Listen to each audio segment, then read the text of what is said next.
love. And I love that too, you know, to know that at the age of 70 or 80, you can fall in love that intensely still and have a new relationship. We tend to appreciate it very much or validate it very much when people have relationships like for 50, 60, even 70 years, because it's like, whoa, who can do that? That's so special. On the other hand, it can be a kind of struggle for life, fighting to stay where you are and not happy. It should be a week or maybe an hour or 1.5 hours every week that you get the program delivered, along with exercises and pretty much the same content as the face-to-face workshop here locally in South Florida would be. Interaction. Yes, and more information on that we will be shooting out. You can also, in the meantime, shoot us an email if you're interested in closer details.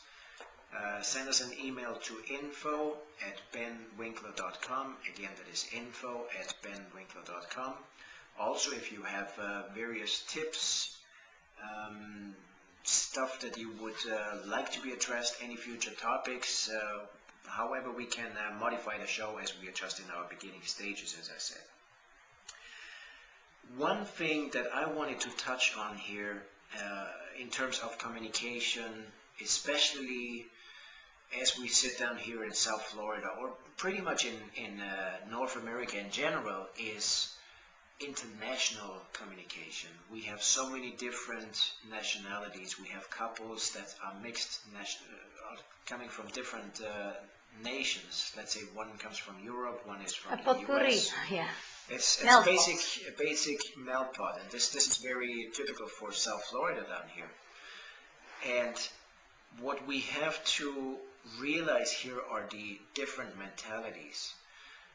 Especially if you speak to somebody from, let's say, the Mediterranean, they are very gesticulating, they're using their hands, they're using their facial expressions. I was always accused of doing making faces, and I never knew really what that meant. Show one. You see it here? Okay, yeah, it's very clear. Really be aware of that. What you might think is offensive to you might not be at all to your partner. So again, as we said before, clarify, mirror it back, make sure that you understood it correct, but in a non-blaming way. Stop the crap, stop the this, stop the that. That's really not respectful. It's a way we don't like to talk. They don't like people if they talk to us like that. So why should we talk to our partners like that? And often it happens, but only one reason probably is behind that, and that's the reason that people are hurt or their needs are not met.